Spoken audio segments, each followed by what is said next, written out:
हाँ जी students, welcome again जी। Hopefully work power energy में अपना काम सही चल रहा है। न्यूमेरिकल वगैरह बेटा चल रहे हैं, टॉपिक भी अपने धीरे धीरे कवर अप हो रहे हैं। थोड़ा धीरे चल रहा है काम, पर कोई बात नहीं, टॉपिक कम न्यूमेरिकल ज़्यादा, ये फंडा इस वक्त चल रहा है अपना। ओके जी, तो हमने बेटा काइनेटिक एनर्जी किया, पोटेंशियल एनर्जी किया, वर्क कर लिया। वर्क सबसे पहले work done by variable force भी किया, फिर काइनेटिक एनर्जी पे कंसंट्रेट किया, फिर पोटेंशियल एनर्जी पे कंसंट्रेट किया। लास्ट टाइम हम कर रहे थे कंजर्वेटिव नॉन कंजर्वेटिव फोर्सेस वाला भी टॉपिक कर लिया हमने cover up.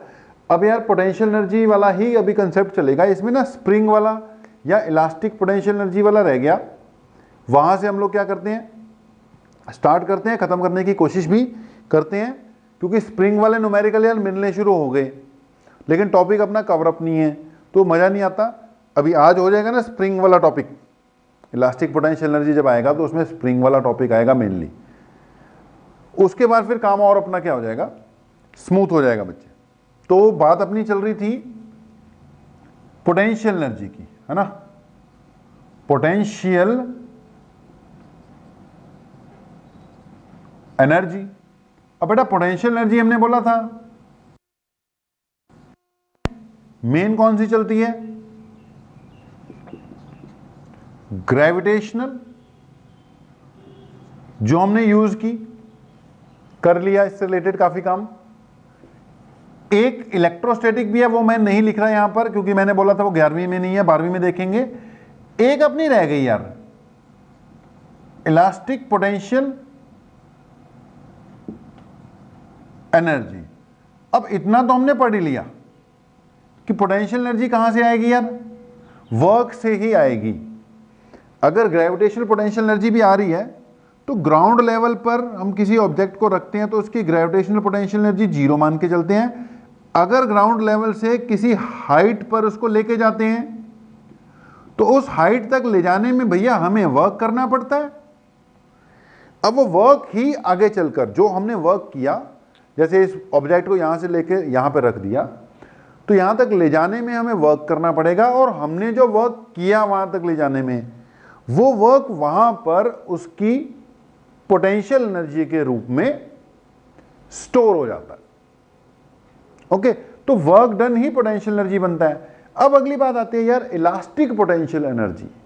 Elastic potential energy ये है कि यार कुछ मटेरियल्स होते हैं, कुछ क्या सारे मटेरियल होते हैं, उनके पास एक प्रॉपर्टी होती है इलास्टिसिटी की। अब इलास्टिसिटी की प्रॉपर्टी, जैसे मान लो कि स्प्रिंग का एग्जांपल लेके चलेंगे, उसी की बात करते हैं। एक स्प्रिंग है, अब स्प्रिंग अगर अपनी ओरिजिनल कॉन्फ़िगरेशन में पड़ा हुआ है तो हम कहेंगे ये स्टेबल है। जब स्टेबल है तो उसकी पोटेंशियल एनर्जी क्या माननी पड़ेगी, 0 माननी पड़ेगी। ओके जी, तो स्प्रिंग अगर अपनी यार ओरिजिनल स्थिति में पड़ा हुआ है, ये इसकी ओरिजिनल लेंथ है मान लो, तो इसकी पोटेंशियल एनर्जी क्या मानी जाएगी, 0 मानी जाएगी। अब अगर इसको मैं खींच दूं तो इसके अंदर यार इलास्टिसिटी आएगी जो इसको वापस अपनी ओरिजिनल शेप में लाने की कोशिश करेगी। तो जब मैं इसको खींचूंगा तो इसके अंदर ना एक फोर्स डेवलप हो रहा है, अभी हम डिस्कस करते हैं उसको, जो इसको खींचने नहीं दे रहा।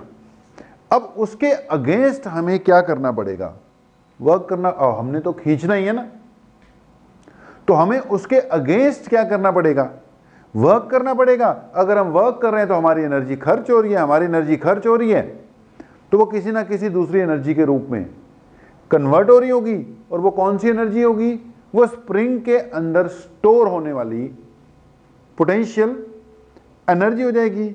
अब कंसेप्ट यहां पे इलास्टिसिटी का है, इसलिए जो एनर्जी है इसको कौन सी बोलेंगे बेटा, इलास्टिक पोटेंशियल एनर्जी। जब भी हम किसी कॉन्फ़िगरेशन को स्टेबल से अनस्टेबल की ओर लेकर जाएंगे तो उसकी टेंडेंसी होगी कि वो स्टेबिलिटी मेंटेन करे। हमें उसकी स्टेबिलिटी को तोड़ने के लिए फोर्स लगाना पड़ेगा, यानी हमें उसकी स्टेबिलिटी को तोड़ने के लिए वर्क करना पड़ेगा। अगर हम वो वर्क कर रहे हैं तो वर्क कहां जाएगा, उसकी एनर्जी के रूप में स्टोर हो जाएगा। अब वो जो एनर्जी होगी उसको हम कौन सी एनर्जी बोलते हैं? इलास्टिक पोटेंशियल एनर्जी बोलते हैं। हम स्टार्ट कहां से करेंगे? स्प्रिंग से ही करेंगे।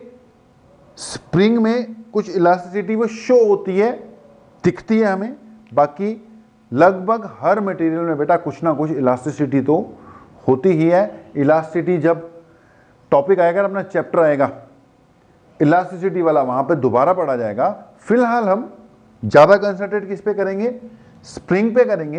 तो स्प्रिंग के बारे में 2-3 बातें बतानी है, उसके बाद उसके अंदर स्टोर होने वाली इलास्टिक पोटेंशियल एनर्जी निकाल। हम स्प्रिंग पे ही कंसंट्रेट करेंगे मोस्टली, उसी के हिसाब से उसको जनरलाइज कर देंगे रिजल्ट को।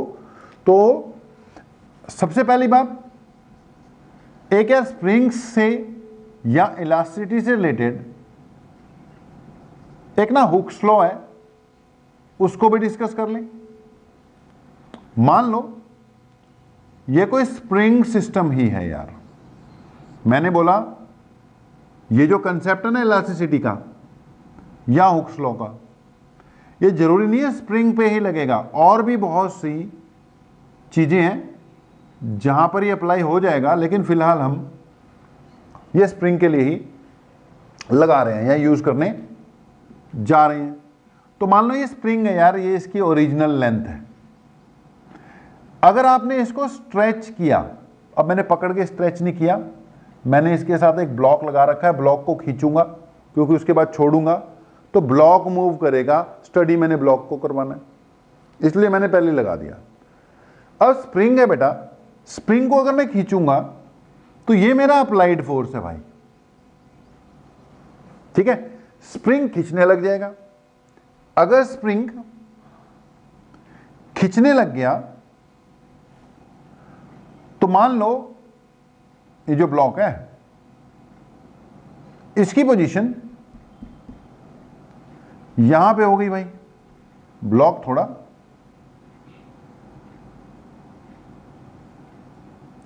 आगे चले गया, यानी ये इसका सेंट्रल पॉइंट था, अब सेंट्रल पॉइंट यहां पे पहुंच गया, यानी कि आगे कितना खिसका ब्लॉक? x। मतलब स्प्रिंग की लेंथ में कितना चेंज आया? x का चेंज आया ना। पहले स्प्रिंग की लेंथ यहां तक थी, देख, ओके। अब ब्लॉक अगर x आगे चले गया तो स्प्रिंग की लेंथ में भी कितना चेंज आया होगा? x का ही चेंज आया होगा। स्प्रिंग स्ट्रेच कर गया, ये जो स्प्रिंग है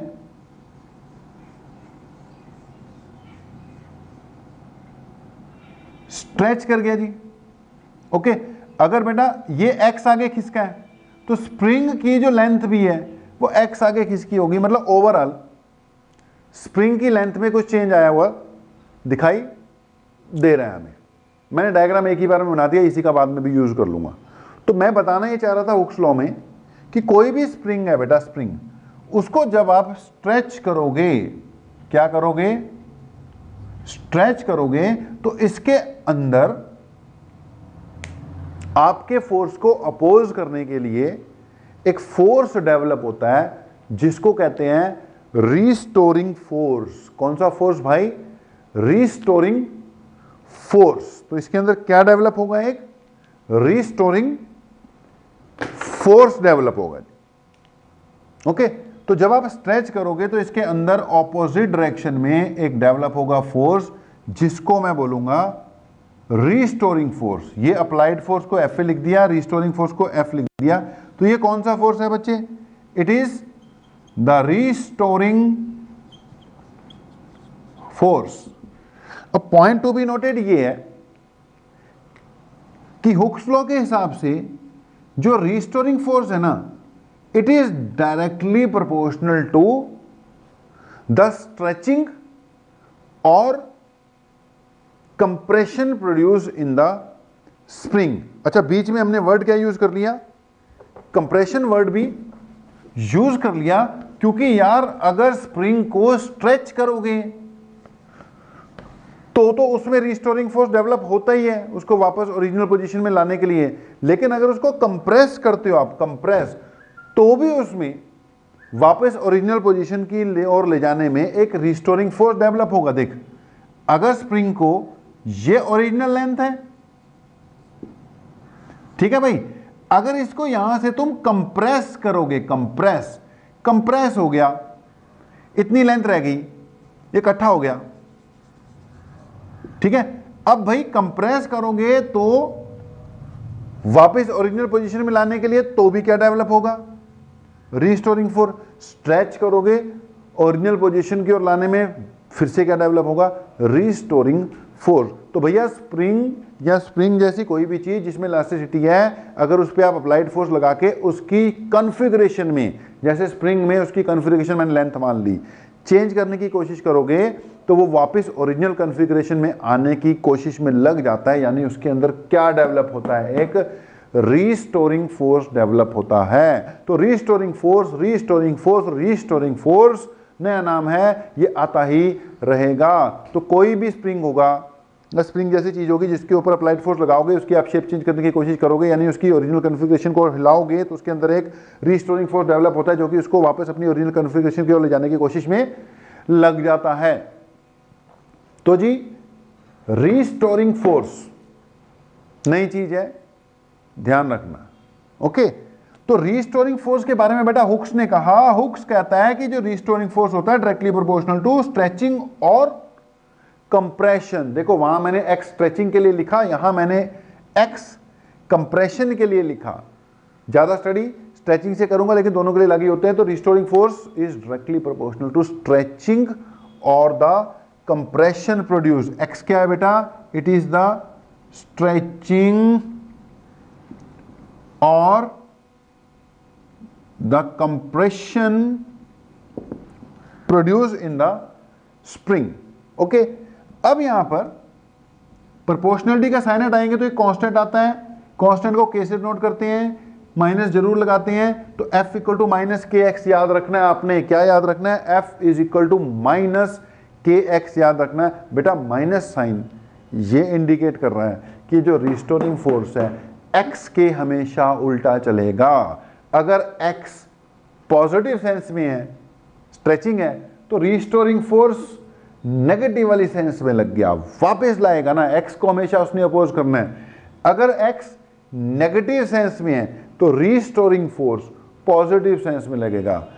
F इज इक्वल टू के एक्स, जहां पर माइनस साइन क्या रिप्रेजेंट कर रहा है कि F always opposes X, F always opposes X. याद रखना जी, हुक्स लॉ यही है, F is directly proportional to X, F is directly proportional to X, Hooke's law.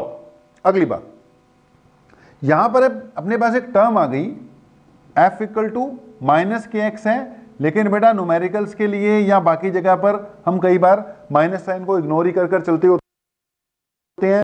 ना वहां पर जहां पे नेगेटिव साइन का इंपॉर्टेंस है वहां पे यूज करेंगे, जहां पे सिर्फ मैग्नीट्यूड निकालना है इग्नोर भी कर देते हैं। जैसे मैं यहां पे के डिफाइन करने जा रहा हूं, छोटा के है ये, इसलिए मैंने माइनस इग्नोर कर दिया। भैया छोटा के एफ बाय एक्स है यहां पर।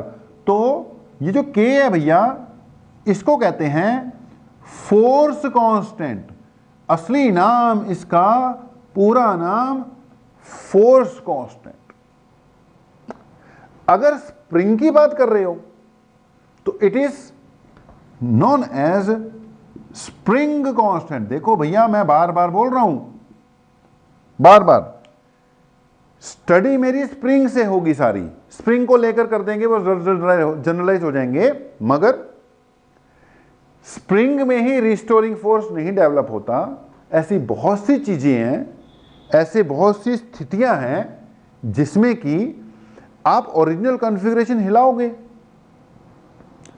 तो वो वापस अपनी ओरिजिनल कॉन्फ़िगरेशन में आने की कोशिश करेगा। सिस्टम हो सकता है, कोई ऑब्जेक्ट हो सकता है। तो ये जनरल बात है, F इक्वल टू के एक्स एक जनरल फार्मूला है, सिर्फ स्प्रिंग पे नहीं लगता।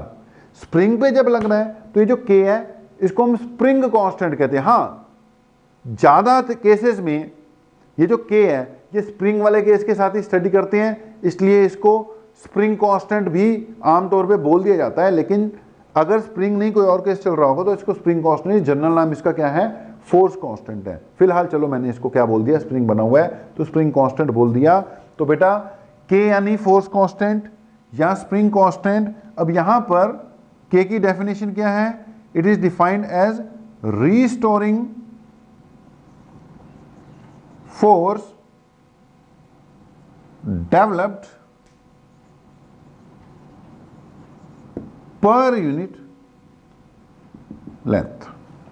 ठीक है जी, क्या है जी, it is restoring force developed per unit length. Restoring force developed per unit length. अब ये लेंथ एक्चुअली क्या है, स्ट्रेचिंग और कंप्रेशन प्रोड्यूस। लेंथ मतलब स्ट्रेचिंग कितनी हुई है, तो हम ये भी कह सकते हैं it is restoring force developed per unit stretching और कंप्रेशन पर यूनिट स्ट्रेचिंग और कंप्रेशन प्रोड्यूस्ड बेटा। ठीक है जी, के की ऐसा यूनिट F/x के हिसाब से न्यूटन पर मीटर होती है, न्यूटन पर मीटर होती है। लेकिन बेटा प्रैक्टिकली, क्योंकि अब जो स्प्रिंग वगैरह हैं उनकी जो लेंथ है मीटर में थोड़ी खींच दोगे तुम लोग, आमतौर पे वो सेंटीमीटर में होती है। तो प्रैक्टिकली के की जो यूनिट यूज होती है दैट इज न्यूटन पर सेंटीमीटर। ओके जी, तो के पता होना चाहिए, स्प्रिंग कांस्टेंट पता होना चाहिए। बाकी अगर मैं स्प्रिंग की ही बात करूं बेटा, अगर मैं स्प्रिंग की ही बात करूं, उसको लिखे रहने देते हैं, इसको दोबारा मिटा देते हैं, इसमें से कुछ ना कुछ जो भी नोट करना था उसको नोट कर लो, उसका यूज करेंगे थोड़ा सा फिर से।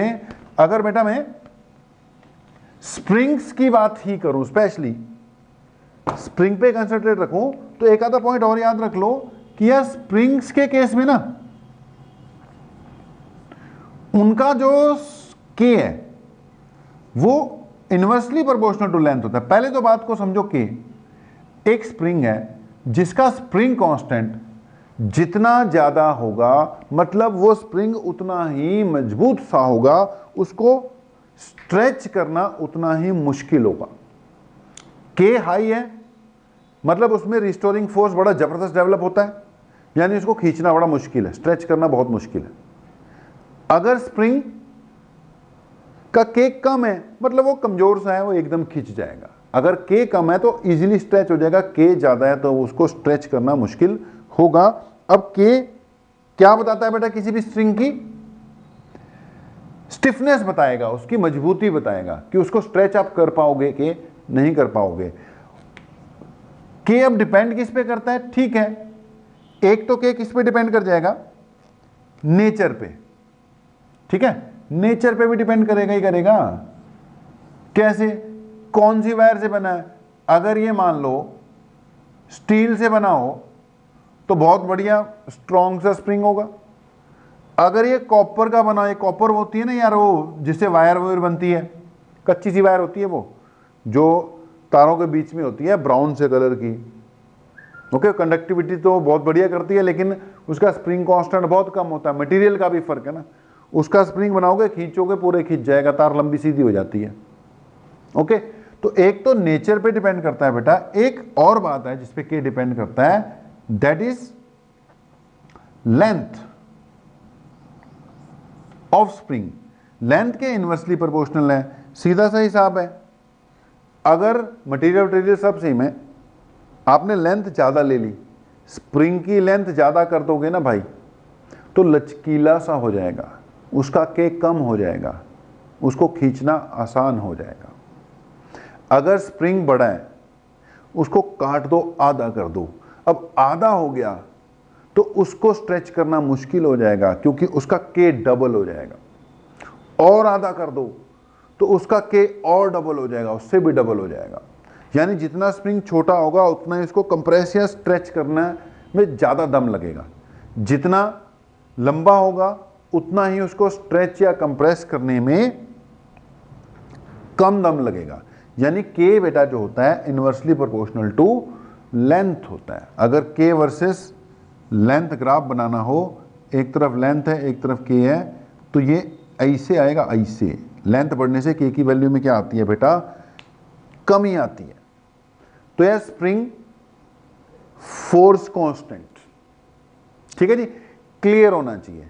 अब अगली बात है energy stored in a spring. बेटा अगली हम टॉपिक जो करने जा रहे हैं that is energy stored in a spring. Heading डाल लो, हेडिंग डालना work done in stretching a string oblique energy stored in a spring. तो बेटा क्या हेडिंग आ गई आपकी, work done in stretching a spring. वही वर्क डन उसकी क्या बन जाएगा यार, पोटेंशियल एनर्जी बन जाएगा, छोटी सी बात है। तो हमने बोला work done in stretching a spring oblique मैंने बोला था, ये भी लिख लो चलो, potential energy of a spring. अब इसमें हमने बोला सबसे पहली वाली लाइन वही एक छोटा सा बेटा आर्टिकल टाइप ही है कि let us consider a spring of spring constant L. बेटा sorry, a spring of spring constant k. एक स्प्रिंग है जिसके साथ मैंने ब्लॉक सा भी लगा रखा है, जिसका स्प्रिंग कांस्टेंट कितना है, के है मान लो, ठीक है। ये इसकी वो डायग्राम यार मैं सोच रहा था वही यूज करेंगे, लेकिन चलो दोबारा बना दिया हमने। ओके जी, अब इसको मान लो मैंने क्या कर दिया, थोड़ा सा स्ट्रेच कर दिया, तो नई वाली स्थिति ये आ गई, ब्लॉक जो है मान लो आगे चले गया। अब पहले यहां पर था भाई, यहां पे चले गया, एक्स चेंज आया है, तो इसकी लेंथ में भी कितना चेंज आया होगा, जब इसको आगे लेके जाओगे, ब्लॉक आगे चले गया तो इसकी लेंथ में भी बेटा कितना चेंज आया, एक्स का चेंज आ गया। तो आपके सामने है सब कुछ। हमने बोला late us consider a spring जिसका स्प्रिंग कांस्टेंट बेटा कितना है, के है, ठीक है। कैलकुलेट क्या करने जा रहे हो आप, वर्क डन इन अ स्प्रिंग, या उसकी क्या कैलकुलेट करने जा रहे हो, पोटेंशियल एनर्जी कैलकुलेट करने जा रहे हो। ये तुम्हारे सामने स्थिति है, ये स्प्रिंग है, ये डब्बा लगा दिया, कितना स्ट्रेच कर दिया इसको, एक्स स्ट्रेच कर दिया। तो हमने बोला लेट अस कंसीडर स्प्रिंग जिसका स्प्रिंग कांस्टेंट है के, it is stretch through a distance x. बेटा अगर इसको एक्स डिस्टेंस से स्ट्रेच कर दिया तो इसके अंदर एक रीस्टोरिंग फोर्स डेवलप होगा which is equal to minus K X, आपको पता है, ओके, जो कि माइनस के एक्स के इक्वल है। अब ये जो रीस्टोरिंग फोर्स है ये इसको इस पोजीशन में वापस अपनी ओरिजिनल पोजीशन में खींचने की कोशिश में लगा हुआ है। ओके जी, तो तुम एक्स बेटा स्ट्रेच कर चुके हो अपने अप्लाइड फोर्स से, इसके अंदर एक रिस्टोरिंग फोर्स डेवलप हो गया जो इसको वापस अपनी ओरिजिनल पोजीशन की ओर खींचने की ओर लगा हुआ है। आपने लिख लिया कि ऐसे ऐसे स्प्रिंग है, इसके ऊपर मैंने फोर्स लगाया जिसके कारण इसके अंदर रिस्टोरिंग फोर्स डेवलप हुआ माइनस के एक्स, और ये जो रिस्टोरिंग फोर्स है it tends to pull back the spring to its original position. Okay, ये पुल करना चाहता है वापस, लेकिन तुम हो के मानते ही नहीं हो। आगे लिख लो कि let we want to further stretch it, let we want to further stretch it. अब भैया फर्दर स्ट्रेच करोगे तो आपको इसके अगेंस्ट क्या करना पड़ेगा, वर्क करना पड़ेगा, क्योंकि ये चाहता है कि वापस चले जाए, लेकिन आप फर्दर स्ट्रेच कर रहे हो। तो आपने इतना लिख लिया कि ये रिस्टोरिंग फोर्स डेवलप हो गया। आगे लिख लो कि for further stretching some work has to be done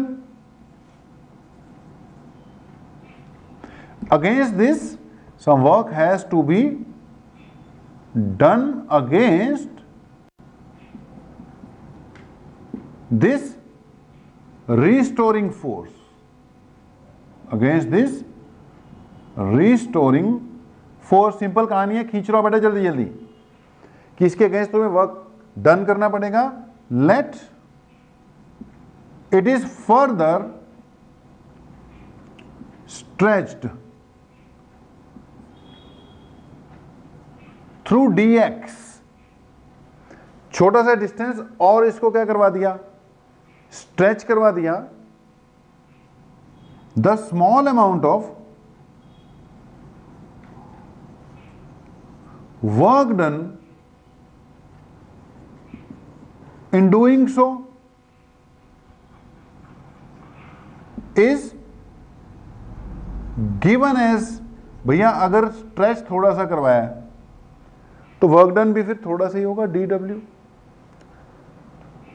f into dx, f dot dx लगेगा बेटा डॉट प्रोडक्ट। अब बेटा dw इक्वल टू क्या होगा, f dx cos 180 डिग्री। अच्छा 180 क्यों लगेगा भाई, स्ट्रेचिंग तुमने उस तरफ करवाई है, रिस्टोरिंग फोर्स इधर लग रहा था, उसके अगेंस्ट जा रहे हो ना तुम, तो वर्क डन कितना होगा, f dx cos ऑफ 180 होगा। अब यहां पे dw इक्वल टू f की जगह पे माइनस kx आ गया, dx की जगह पर dx ही रखो, cos 180 माइनस 1 हो गया, तो dw इक्वल टू क्या हो गया, kx dx हो गया, माइनस कट गया तुम्हारा, ठीक है जी। तो बेटा थोड़ा सा स्ट्रेचिंग करने के लिए कितना वर्क करना पड़ा, dw, और आगे लिखोगे now the total work done in stretching from 0 to x, ये तो बीच की स्थिति है ना। अगर हमें इसको ओवरऑल मान लो, पहले तो बिल्कुल ही स्ट्रेच नहीं था, 0 पोजीशन पे था, 0 से फाइनल वाले पोजीशन को x मान लो अगर मैं, तो टोटल वर्क डन इंटीग्रेशन से निकल आएगा, आपको पता ही है, dw निकाला है इसलिए ताकि इसकी इंटीग्रेशन करवा सकूं। तो आगे लिख लो now the total work done, total work done in stretching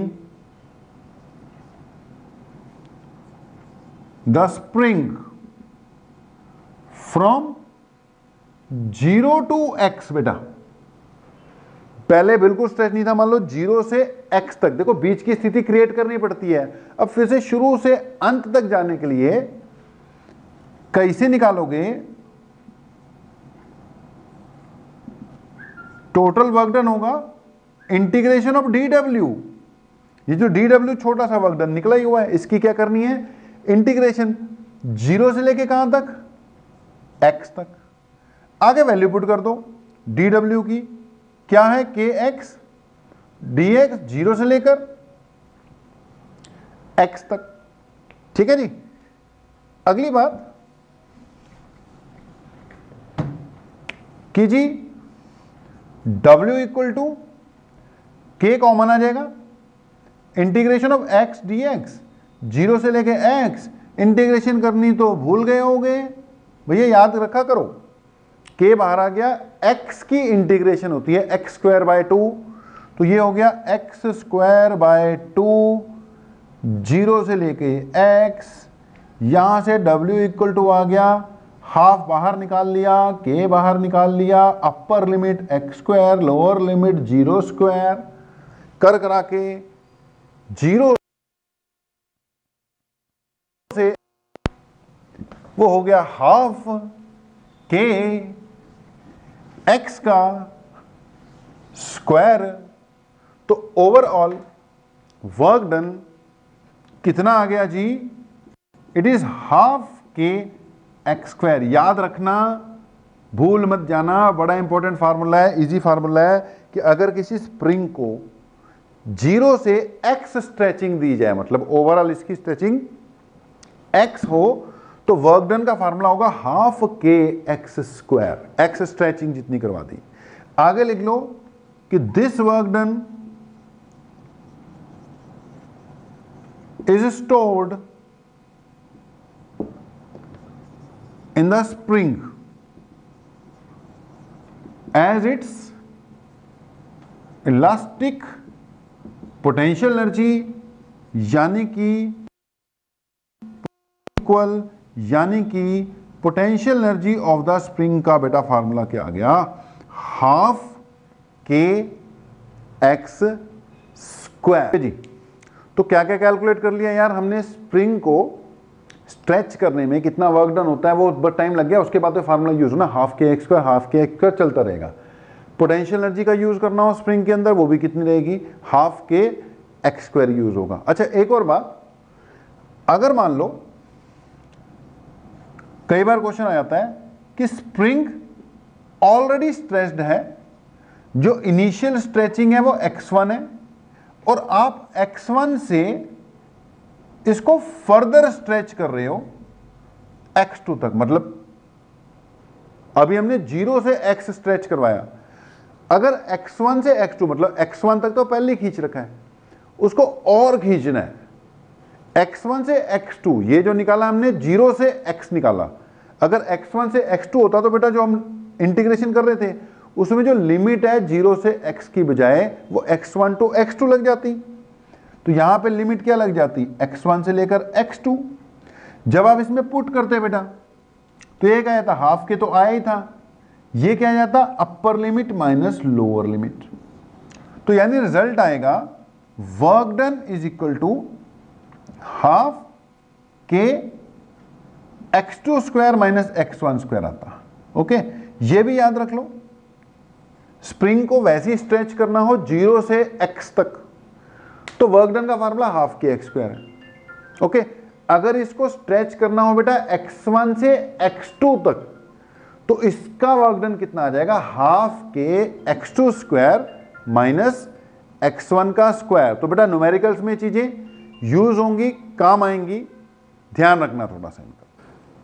हाँ जी बच्चा लोग, तो यार स्प्रिंग वाला टॉपिक हमने कर लिया, ये पोटेंशियल एनर्जी में अपना लास्ट टॉपिक था, इस पे कुछ न्यूमेरिकल्स करने हैं हमने, आप घर पे भी अपने ट्राई करोगे, लाइव क्लास में डाउट्स पूछना, एक दो अभी मैं यहाँ पर करवा रहा हूँ यार। वो स्क्रीन रिकॉर्डिंग वाले न्यूमेरिकल्स करवा के भेज रहा था ना, वो मज़ा नहीं आ रहा मेरे को, खुद को इसमें कोई मज़ा नहीं आ रहा, तो न्यूमेरिकल्स करवाएंगे, मैं अपनी तरफ से भेजूंगा, लेकिन यहीं पे बोर्ड पे करा देंगे यार, टाइम ज़्यादा लग जाएगा लिखने विखने में, पर कोई बात नहीं, वो स्क्रीन रिकॉर्डिंग वाले में कोई मज़ा नहीं है, वो मुझे खुद को देखने में उसमें मज़ा नहीं आ रहा। ओके, तो ये स्टेज है बेटा, ये स्टेज हमने कवर अप कर दी है कुछ न्यूमेरिकल्स के बाद। इसके बाद फिर एक पार्ट और रह जाएगा आपका कोलिजन्स वाला, वो अपने आप में एक अलग ही कहानी है, तो पहले ये खत्म कर लें। एक दो न्यूमेरिकल्स हैं आपके सामने शो हो ही रहे हैं, 4 न्यूमेरिकल है, ये करवा देता हूं। अब स्प्रिंग वाले केस में बेटा आपने एक तो के का कंसेप्ट पता होना चाहिए, के आपके पास फार्मूला बेसिकली क्या है, एक F इज इक्वल टू के एक्स, एक तो ये चलता रहेगा, इसका पता होना चाहिए, या फिर वर्क डन का हाफ के एक्स स्क्वायर, या फिर potential energy of the spring का हाफ के एक्स स्क्वायर, या फिर work done in stretching from x1 to x2 का half k x2 square minus x1 का स्क्वायर। अब ये भी अपने आप में यार वेरी इंपॉर्टेंट सिचुएशन है, इससे रिलेटेड भी हमें क्वेश्चन काफ़ी आएंगे, तो एक एक करके वैसे ही सैम्पलिंग के तौर पर न्यूमेरिकल आपको करवा देते हैं एक दो। फर्स्ट न्यूमेरिकल को पढ़ो, ये क्या कह रहा है, कह रहा 2 स्प्रिंग्स हैं, 2 स्प्रिंग है भैया, K1 K2 है, K1 बड़ा है, कह रहा पहले उनको हमने सेम फोर्स लगा के स्ट्रेच किया, फिर उसको फोर्स चाहे अलग अलग लगा दिया, स्ट्रेच सेम अमाउंट से किया, तो कह रहा कौन से केस में वर्क डन कम होगा, कौन से केस में वर्क डन ज्यादा होगा, चेक कर लो। अब work done in stretching, spring की बात चल रही है, वर्क डन इन स्ट्रेचिंग की बात चल रही है, तो अपने पास वर्क डन का फार्मूला तो फिर क्या है अपने पास, हाफ के एक्स स्क्वायर है, या तो ये चलेगा हाफ के इंटू एक्स का स्क्वायर, या फिर बेटा वर्क डन का फार्मूला क्या चलेगा, फोर्स इंटू डिस्प्लेसमेंट। अब जब उसने बेटा क्लियर किया ना, फोर्स सेम लगाया, जब उसने क्लियर कर दिया कि फोर्स क्या लगा है, सेम लगा है, एक का स्प्रिंग कांस्टेंट कम है और एक का स्प्रिंग कांस्टेंट क्या है, ज्यादा है, तो we should go for W equal to Fx, क्योंकि क्लियर कर दिया उसने, फोर्स दोनों में क्या है, सेम है। तो फर्स्ट केस में तो मुझे क्या यूज करना चाहिए, work done equal to force into displacement, work done directly proportional to x आ जाएगा बेटा। अब यहां से क्या हो गया, W1 by W2 equal to क्या आ जाएगा, x1 by x2। W1 by W2 is equal to x1 by x2, मगर F इक्वल टू क्या होता है, kx। अब फोर्स तो पहले केस में भी F ही लगाया, इसका K1 है x, जाहिर सी बात है डिफरेंट हुई होगी, बात को समझो। F इक्वल टू kx है, k अलग अलग है, फोर्स सेम है, तो x तो अलग अलग हो गई होगा ना। तो F equal to K1 x1, दूसरे केस में भी, दूसरे स्प्रिंग में भी, फर्स्ट केस कर रहा हूं बेटा, सेम फोर्स सेम ही लगाया है, तो इसको लिखूंगा K2 x2। यहां से अगर मैं इसको डिवाइड कर दूं तो क्या आ जाएगा जी, ये कट जाएगा, 1 equal to K1 by K2 into x1 by x2। यहां से चेक कर लो, x1 बाय x2 किसके इक्वल आ गया, K2 बाय K1। तो x1 बाय x2 किसके इक्वल आ गया भाई, K2 बाय K1 के। अब W1 W2 आ गया K2 बाय K1। अब क्वेश्चन में देख लो, स्प्रिंग कांस्टेंट किसका ज्यादा दे रखा है, फर्स्ट का स्प्रिंग कांस्टेंट क्या दे रखा है, ज्यादा दे रखा है। अब देखो उल्टा है, ये W1 बाय W2 है, ये K2 बाय K1 है, स्प्रिंग कांस्टेंट किसका ज्यादा है, 1 का, तो वर्क डन किस में ज्यादा आएगा, 2 में ज्यादा आएगा। तो W2 should be greater than W1। फिर से देख लो, W1 by W2 K2 bye K1 आ गया ना, इनवर्स प्रोपोर्शनलिटी आ गई। इनवर्स प्रोपोर्शनलिटी का मतलब जिसका स्प्रिंग कांस्टेंट कम है उसमें वर्क डन क्या होगा, ज्यादा होगा। अब जो भी है आपके सामने ही है, कैसे डील करना है। अब ये फर्स्ट पार्ट था, स्ट्रेच्ड बाय सेम फोर्स, तो फोर्स को कांस्टेंट रखना था। अब देखो स्ट्रेच्ड बाय सेम अमाउंट, मतलब x सेम है। अब यहां पर तो वर्क डन के फार्मूले में डायरेक्ट ही अपने पास क्या है, x है। जब बेटा फर्स्ट पार्ट आपने नोट कर लिया होगा, उसको क्या कर रहे हैं हम, रब कर रहे हैं। अब सेकेंड पार्ट पे आओ। फर्स्ट पार्ट में समस्या ये थी, उसने फोर्स सेम बोला था, तो हमें फोर्स वाला फार्मूला यूज करना पड़ गया, W इक्वल टू Fx वाला, ठीक है। अब वहां पे x आ गया लेकिन k नहीं था, कहानी k के हिसाब से करनी थी, तो हमें कन्वर्ट भी करना पड़ गया। सेकंड केस में तो सेम अमाउंट से स्ट्रेच बोल दिया, सेम अमाउंट से स्ट्रेच मतलब x सेम है, डायरेक्ट W में ही x पड़ा हुआ है, मैं ये वाला फार्मूला यूज करूंगा। फर्स्ट में मुझे ये यूज करना पड़ा, सेकंड केस में क्या यूज करूंगा मैं, हाफ के x स्क्वायर वाला यूज कर दूंगा। तो देखो जरा सेकंड केस, जब उसने बोला x क्या रखना है, सेम, यानी स्ट्रेच्ड बाय सेम अमाउंट, तो मैंने यूज किया W equal to half k x square. यहां से W, क्योंकि x सेम है, हाफ वैसे ही कटता है, डायरेक्टली प्रोपोर्शनल टू k आ गया, यानी W1 by W2 equal to K1 by K2। इस बार W की k के साथ डायरेक्ट प्रोपोर्शनलिटी है, यानी जिसका k ज्यादा उसमें वर्क डन ज्यादा। तो भैया 1 में k ज्यादा था, इसलिए वर्क डन भी फर्स्ट स्प्रिंग में ज्यादा होगा। थोड़ा आराम से ठंडे दिमाग से इस क्वेश्चन को देखो जी, ओके। अब वैसे ही बस spring constant half k x square, अब ये फार्मूले चलते रहेंगे, तो एक बार बस इससे फैमिलिटी बढ़ाने के लिए 1-2 क्वेश्चन करवा दिया मैंने। दूसरे क्वेश्चन की ओर बढ़ते हैं। फर्स्ट क्वेश्चन नोट हो गया, तुम्हारे पास जगह बन गई, तुम यहां पे सॉल्व कर देंगे बेटा आपका सेकंड क्वेश्चन। देखो जरा सेकंड क्वेश्चन के बारे में क्या बोल रखा है।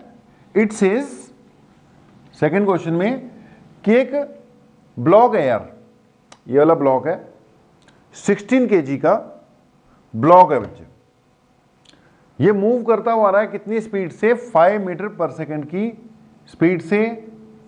फ्रिक्शनलेस सरफेस है, क्योंकि अगर फ्रिक्शन दी होती तो उसको फ्रिक्शन होती तो कोफिशिएंट ऑफ फ्रिक्शन वगैरह भी दिया होता। बेटा 5 मीटर पर सेकंड की स्पीड से मूव कर रहा है ये, 16 kg का ब्लॉक है, और इसका के जो है ये कितना दे रखा है, 100 न्यूटन पर मीटर। अब बेटा ये इस पे आके टकराता है और स्प्रिंग को क्या कर देता है, कंप्रेस कर देता है। कंप्रेस करने के बाद फिर रुक जाता है। Okay, it compress the spring and come to rest. Find compression, कितना कंप्रेस करेगा वो फाइंड करना है। कुछ नहीं है बेटा, यहां पे लग जाएगा आपका law of conservation of energy लग जाएगा। कैसे, जब ये स्प्रिंग आ रहा था तो इसके पास कौन सी एनर्जी थी, काइनेटिक एनर्जी थी। ओके, ये अपनी नॉर्मल पोजीशन में था तो इसके पास कोई पोटेंशियल एनर्जी नहीं थी, काइनेटिक एनर्जी तो वैसे इसके पास नहीं होती है।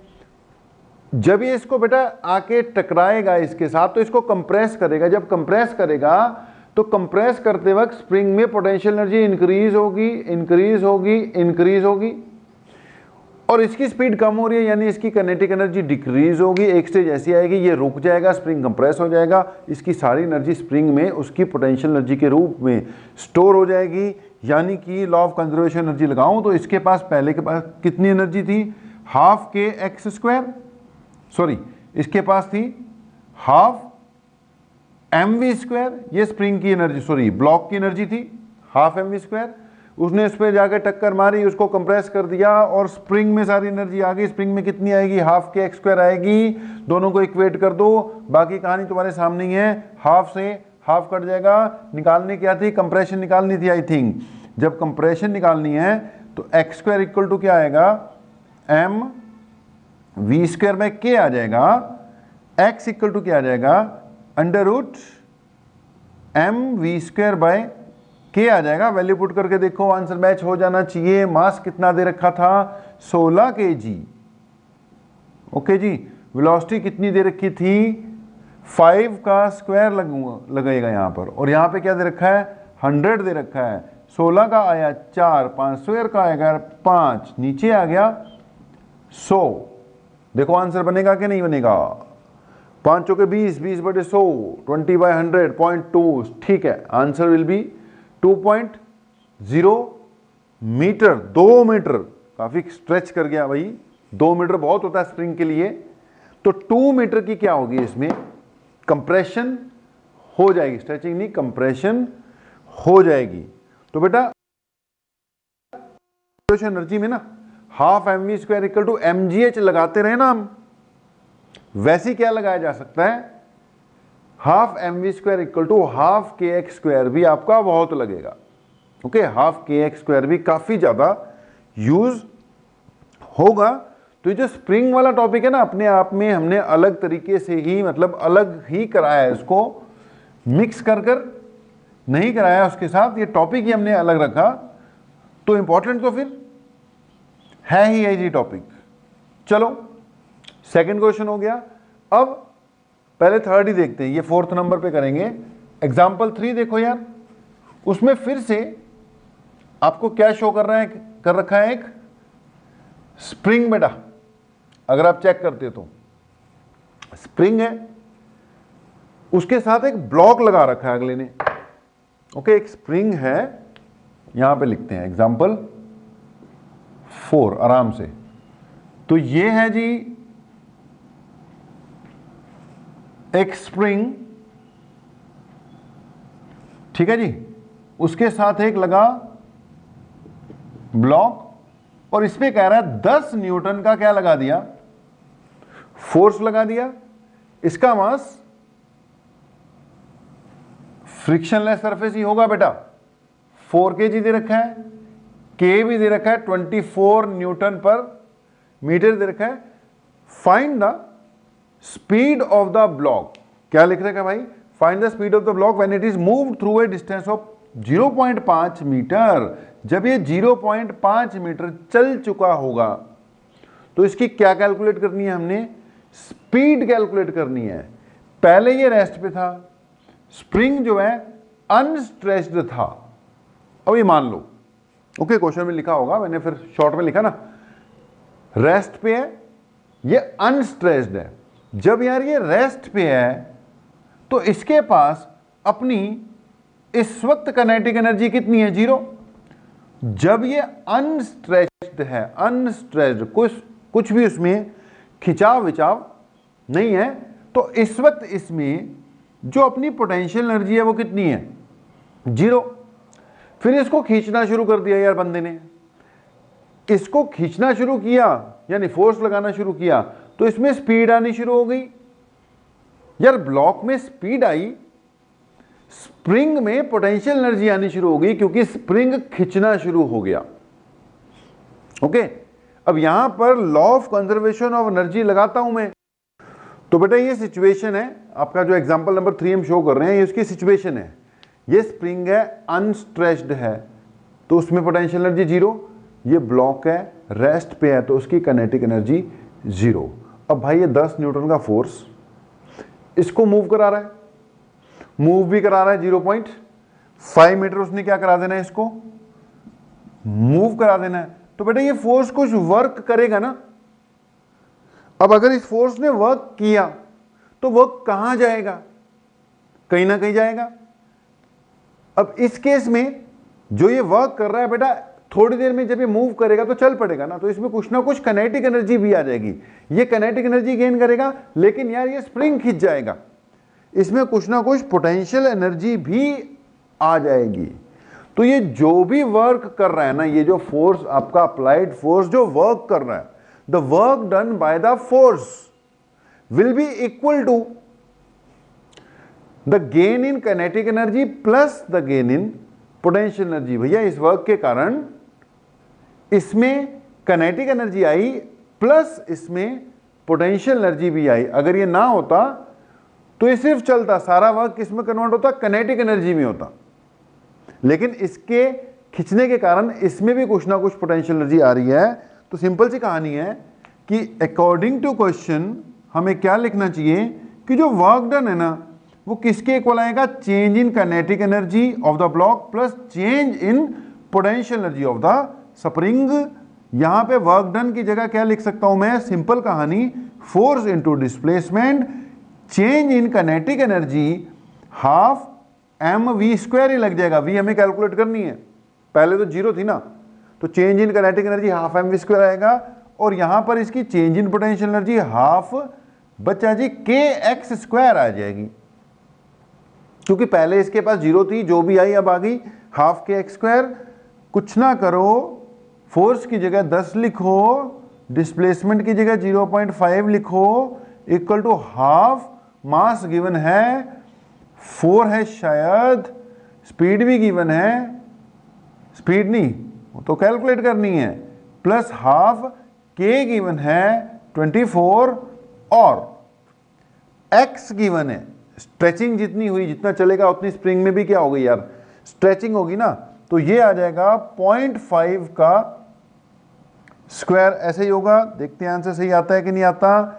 ये आ जाएगा 10 इंटू 0.5, 5 हो गया, ये 2 बन गया, ये v² बन गया, प्लस ये 12 बन गया, ये 0.5 बन गया, और ये 0.5 बन गया, यानी ये 0.25 बन गया, 0.25 बन गया। कितना आएगा यार, 12 इंटू 2.5 करके देख लो, 12 इंटू 25, 5 2 जा 10, 5 1 जा 5, 6 2 2 जा 4, 2 1 जा 2, मैथ बड़ा कमजोर है भैया हमारा, 6 4 10 का 0, हाँ सर 1, कितना आ जाएगा, 3 आ जाएगा। 12 इंटू 0.25, ये आ गया 3 गया इधर, 5 माइनस 3 2 आ गया, इक्वल टू 2v² आ गया, v² 1 आ गया, v1 आ गया।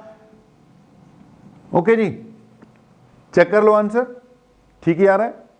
v is equal to 1 meter पर सेकेंड, तो कुछ भी नहीं है, बस आपको हाफ kx² से फैमिलियर करवाना है भाई, यहाँ पर हाफ के एक्स स्क्वायर से फैमिलियर करवाना है। ये चलते रहेंगे, इस टाइप के क्वेश्चन आते रहेंगे यार। ओके, खूब क्वेश्चन है, करो, आपके पास असाइनमेंट है ना, जमकर करो उसके क्वेश्चंस। तो ये भी हो गया। एक क्वेश्चन और दिखाई दे रहा है हमें चौथे नंबर पर, ये एग्जाम्पल 4 था, इसको भी कर लेते हैं। इसमें कह रहा है कि यार ऊपर से एक बॉल को छोड़ा गया है स्प्रिंग के ऊपर, स्प्रिंग के ऊपर एक प्लेटफॉर्म सा लगा रखा था, नीचे से स्प्रिंग फिक्स कर रखा था। स्प्रिंग जो है वर्टिकल पोजीशन में पड़ा रहेगा, ये गिवन है, मतलब स्प्रिंग इतना मजबूत है कि वो अपना वर्टिकल तो पड़ा रहेगा। ऊपर से एक बॉल को उसके ऊपर, या कुछ भी है, पत्थर है, बॉल है, जो मर्जी लगा लो, उसको उसके ऊपर छोड़ा और वो स्ट्रेच कर गया। कितना स्ट्रेच कर गया? एक्स स्ट्रेच कर गया। मांगा क्या इसने? कह रहा है अगर ये एक्स स्ट्रेच कर गया है तो के की वैल्यू कैलकुलेट करो। किसकी वैल्यू कैलकुलेट करो बच्चे? के यानी इसका स्प्रिंग कांस्टेंट कैलकुलेट करो। ये तो हो गया मेरे ख्याल से थर्ड, ये फोर्थ एग्जांपल था आपका। तो इसका यार के कैलकुलेट करना है हमने। अब के कैसे कैलकुलेट करोगे? सिंपल सी कहानी है यार, ऊपर से जब ये गिरा तो यहां से जब ये इसके ऊपर गिरा, कितनी हाइट से गिरा? कह रहा है एच से। दोबारा बना लेते हैं भाई, सिचुएशन ये थी, वो मैं पहले इसलिए लिख लेता हूं ताकि न्यूमेरिकल के बारे में ज़्यादा सोचना ना पड़े। ये सिचुएशन है भाई, ओके, ये स्प्रिंग है, ये बॉल है, ये एच हाइट से नीचे गिरेगी, इस पे गिरेगी तो इसके पास कुछ ना कुछ स्पीड थी, स्पीड थी, स्पीड थी, स्पीड थी। जब ये नीचे गिरेगी तो स्प्रिंग पे पड़ेगी और स्प्रिंग को कंप्रेस करना शुरू कर देगी। ओके, अब यहां पे इसके पास बेटा पोटेंशियल एनर्जी थी बॉल के पास, नीचे जाते जाते वो काइनेटिक एनर्जी में कन्वर्ट होती है। जब स्प्रिंग पे गिरती है स्प्रिंग कंप्रेस होना शुरू होता है और वो काइनेटिक एनर्जी बॉल की फिर से स्प्रिंग की पोटेंशियल एनर्जी में कन्वर्ट होना स्टार्ट हो जाती है। ओके, तो सिचुएशन ये है कि यार स्प्रिंग कंप्रेस होगा तो अल्टीमेटली अगर यहां पर आकर बात रुकी है तो बॉल कितना नीचे आई? बॉल नीचे आई h, और अगर इसमें स्ट्रेचिंग हुई है x, तो बॉल कितना नीचे आई बेटा? h प्लस x नीचे आएगी। सिंपल सी कहानी। यहां पे भी हम लगाएंगे law of conservation of energy. पहले बॉल इस पोजीशन पर थी, ओके, ये कितना नीचे आ गई यार? ये आ गई h प्लस x।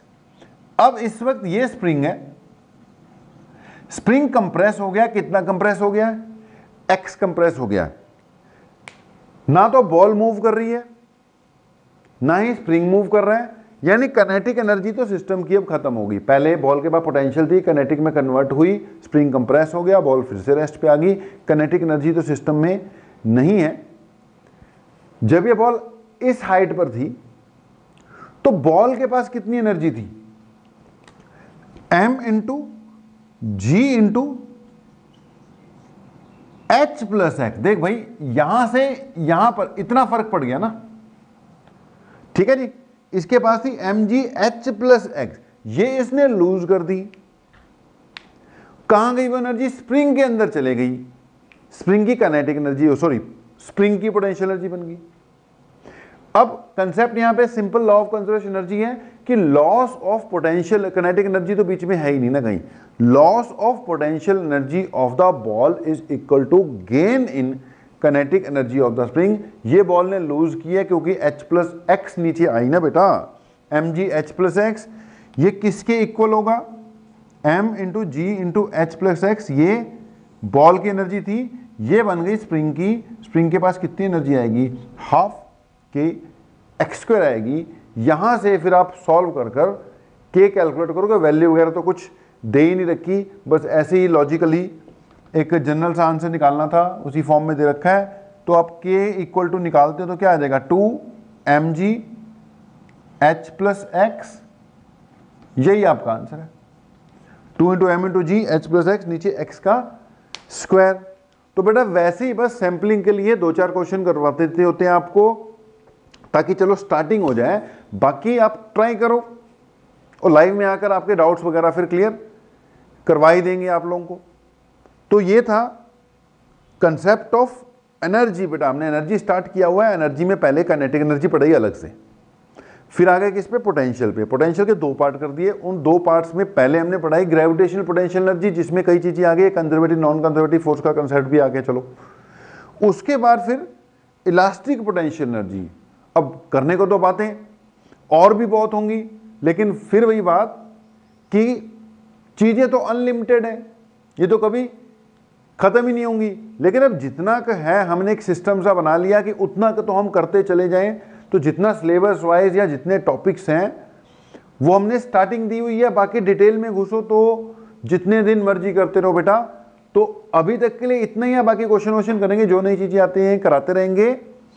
अब नेक्स्ट स्टेज पे जाने से पहले यार दो तीन छोटी छोटी सी बातें हैं, क्योंकि क्वेश्चन उस पर भी बनेंगे, वो भी फिर आपको बता ही देते हैं। 5-7 मिनट लगेंगे, उससे ये मामला क्या हो जाएगा, अपना क्लोज हो जाएगा। लेकिन क्वेश्चंस उन पे बनते हैं। 2-3 बेटा टर्म्स हैं, जैसे हमारा चैप्टर का नाम है work, energy and power.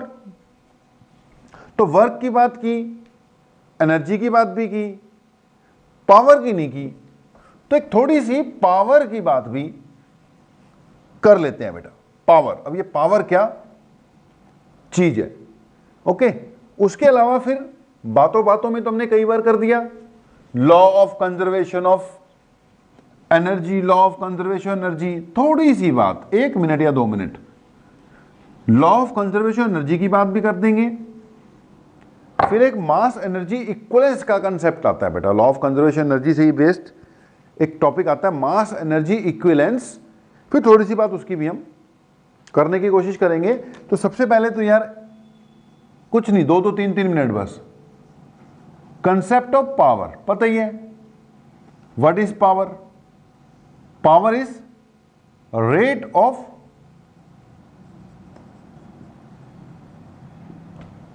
Doing work, ठीक है जी, रेट ऑफ डूइंग वर्क। यानी पावर क्या है? Work done per unit time है, यूनिट इसकी वॉट है, डायमेंशन इसकी आप निकाल ही लोगे, mL2T-3 बन जाएगी। और भी बहुत सी यूनिट होती हैं, हॉर्स पावर इसकी एक यूनिट है कि 1 horse power is equal to 746 watt. ऐसे करके बहुत सी बातें हैं, वो देखते रहना। स्केलर क्वांटिटी है, अब ऊपर वर्क है नीचे टाइम है, वर्क भी स्केलर, टाइम भी स्केलर, तो ये स्केलर क्वांटिटी है। अब पावर से रिलेटेड बेटा क्वेश्चंस जब आएंगे ना, क्वेश्चंस, अब उन क्वेश्चंस को ही डील करेंगे हम सीधा, ओके। अब यहां पे क्या बताना, जब न्यूमेरिकल्स आएंगे सीधा डायरेक्टली उन्हीं को डील करेंगे। एक चीज जरूर बता देते हैं कि जो पावर है ये वर्क डन अपॉन टाइम है बेटा। अब वर्क डन का फार्मूला क्या होता है? फोर्स इंटू डिस्प्लेसमेंट, यानी F डॉट एस। यहां पे अगर मैं F डॉट एस लिख दूं, नीचे T है, तो यहां से पावर इक्वल टू बन जाएगा F dot displacement upon time, velocity होती है। तो हम ये भी कह सकते हैं power is dot product of force and velocity. जैसे कई बार क्वेश्चन आ जाते थे ना कि जी फोर्स दे रखा है 2y प्लस 3j प्लस के, और डिस्प्लेसमेंट दे रखी है i प्लस j प्लस के। अब इन दोनों का बेटा डॉट प्रोडक्ट कर देते थे, F और S का डॉट प्रोडक्ट कर देते थे तो V आ जाता, सॉरी वर्क आ जाता था। अब ऐसी क्वेश्चन आ सकता है, F दे रखा है IJK के फॉर्म में और वेलोसिटी दे रखी है IJK के फॉर्म में, वो पावर निकालने को कह देता है। तो कुछ ना करो, F और V का डॉट प्रोडक्ट कर दो, बस F और V का बस क्या कर दो, डॉट प्रोडक्ट कर दो, तो भी आपकी बात बन जाएगी। तो F डॉट V भी याद रखना है पावर, बाकी अपने आप करते रहना। मैंने बोला न्यूमेरिकल आएंगे तब देखेंगे। एक बात और, अगली बात आपको ना एफिशिएंसी पे भी न्यूमेरिकल्स मिलेंगे। आप मेरी बात को समझो, मैं बार बार बोलता हूं आपको, टॉपिक्स का क्या है, टॉपिक्स तो कोई भी करा देगा। हमारा जो मेन टारगेट है वो न्यूमेरिकल प्रॉब्लम्स हैं। अच्छा, न्यूमेरिकल प्रॉब्लम्स का भी क्या, वो तो कोई भी कह देगा यहां से कर ले, वहां से कर ले, ये असाइनमेंट ले ले, कर ले। लेकिन असाइनमेंट के साथ साथ तुम्हारे साथ लग कर उसको जो सॉल्व करवाने वाला काम है ना भाई, वो मैं ही करवाऊंगा, वो कोई नहीं करवा पाएगा, क्योंकि मैं तुम्हारे साथ लगूंगा कि भी कर लिए कि नहीं किए, कर लिए कि नहीं किए, पीछे पड़ूंगा। और उसके बाद जो उसमें से नहीं होंगे वो मैं करवाऊंगा भी। तो अपना ये जो लास्ट स्टेज आती है ना, चैप्टर खत्म हो जाने के बाद लास्ट स्टेज कि न्यूमेरिकल असाइनमेंट आपको देना, फिर आपके पीछे पड़ जाना, और फिर जो जो नहीं हुए उस कले कले क्वेश्चंस को कवर अप करना, बस यही हमारा क्या है, यूएसपी है भाई। तो इसी पे फोकस है। अब ये जो चल रही है ना बात, ये न्यूमेरिकल के लिए चल रही है। एफिशिएंसी की आपको असाइनमेंट दे रखी है, कहीं ना कहीं न्यूमेरिकल मिलेंगे। तो एक एफिशिएंसी का कंसेप्ट है, एक पावर का, एक मास एनर्जी इक्विवेलेंस का है, वो भी बता देते हैं। एफिशिएंसी सिंपल है बेटा, एफिशिएंसी को ईटा से डिनोट करते हैं। एफिशिएंसी का मतलब होता है कि कोई चीज कितनी बढ़िया तरीके से काम करती है, कोई मशीन कितनी बढ़िया तरीके से काम करती है, यानी एफिशिएंसी का मतलब है आउटपुट ओवर इनपुट। ठीक है जी, आउटपुट ओवर इनपुट, या कह low output power upon input power. Efficiency कभी भी किसी चीज की 1 से ज्यादा नहीं हो सकती। अब भैया इनपुट से ज्यादा आउटपुट थोड़ी दे देगा कोई, वेस्टेज तो कहीं ना कहीं होनी है ना, एनर्जी की वेस्टेज तो होगी। तो इनपुट अगर 100 जूल मिल रही है, अब उससे ज्यादा थोड़ी एनर्जी प्रोड्यूस हो जाएगी। अगर इनपुट 100 वाट है तो आउटपुट 100 वाट से ज्यादा थोड़ी हो जाएगी। तो एफिशिएंसी 1 से हमेशा क्या रहेगी, कम ही रहेगी। अगर बेटा एफिशिएंसी 0.8 है तो इसको 80% एफिशिएंसी भी बोलते हैं। अगर ये 0.5 है इसको 50% एफिशिएंसी भी बोलते हैं। अगर कहीं 1 आ गई, जो कि आती नहीं है, हो ही नहीं सकता, नेचर है, नेचर कहता है एनर्जी कहीं ना कहीं इधर उधर तो वेस्ट होगी। लेकिन अगर मान लो थ्योरेटिकली कागजों में एफिशिएंसी 1 आ गई तो उसका मतलब है 100% एफिशिएंसी। 100% एफिशिएंसी नहीं होती भाई किसी भी चीज की, लेकिन अगर आ जाए तो उसका मतलब होगा 100% एफिशिएंसी। बाकी बेटा इस पे क्वेश्चंस आएंगे, जब क्वेश्चंस आएंगे तब हम उसको उसके हिसाब से क्या करेंगे, डील करेंगे। एफिशिएंसी कई बार आउटपुट पावर और इनपुट पावर भी लिख देते हैं, वैसे असली यही है। कई बार output energy upon input energy भी लिख सकते हैं कि भी इनपुट कितनी थी और आउटपुट कितनी मिली है हमें। तो एक पावर का कंसेप्ट है, एक एफिशिएंसी का कंसेप्ट है, बाकी एक law of conservation of energy है यार, वो पता ही है। Energy can neither be created nor be destroyed but can be converted from one form to another. अब हमने लॉ ऑफ कंजर्वेशन एनर्जी को किए बिना नाम कई बार लिया, और मैंने अभी जो क्वेश्चन भी करा रहा था या उससे पहले भी कराए, बहुत बार यूज कर लिया। तो लॉ ऑफ कंजर्वेशन एनर्जी यार बिना बताए वो यूज होती ही रहेगी, उसने यूज होना ही होना है। तो एक लॉ ऑफ कंजर्वेशन एनर्जी है, उसको भी देख लेना। Okay ji, law of conservation of energy. अब बेटा लॉ ऑफ कंजर्वेशन एनर्जी पे ही एक कंसेप्ट है जिसको कहते हैं मास एनर्जी इक्विवेलेंस। क्या चीज बेटा, मास एनर्जी इक्विवेलेंस। इक्विवेलेंस वर्ड कहां से आ गया, इक्विवेलेंट से आ गया। ठीक है, इक्विवेलेंट का मतलब होता है इक्वल। देखो इक्वल नहीं होता, इक्विवेलेंट का मतलब इक्वल जैसा होता है। अगर इक्वल ही होता तो वर्ड क्या यूज करते, इक्वल यूज कर लेते ना। तो इक्विवेलेंट का मतलब उसके जैसा। तो यहां पे मास एनर्जी इक्विवेलेंस पहले भी सुना होगा, अगर फिजिक्स पढ़ते हो या फिजिक्स की बात करते हो तो आइंस्टाइन का नाम सुना होगा। आइंस्टाइन ने, यहां जो आइंस्टाइन की कुछ मशहूर चीजों में से एक मास एनर्जी इक्विवेलेंस था, जिसको E = mc² के रूप में लिखा जाता है। अब बेटा 2-3 बंदे हैं फिजिक्स वाले बड़े मशहूर टाइप। अब उन मशहूर टाइप्स में से आइंस्टाइन तो है ही है ना, फिजिक्स की बात करोगे आइंस्टाइन, न्यूटन, ये 2-4 नाम ही सबसे टॉप पे रहते हैं, मतलब ये टॉप के बाबे हैं फिजिक्स के, न्यूटन बाबा, आइंस्टाइन बाबा।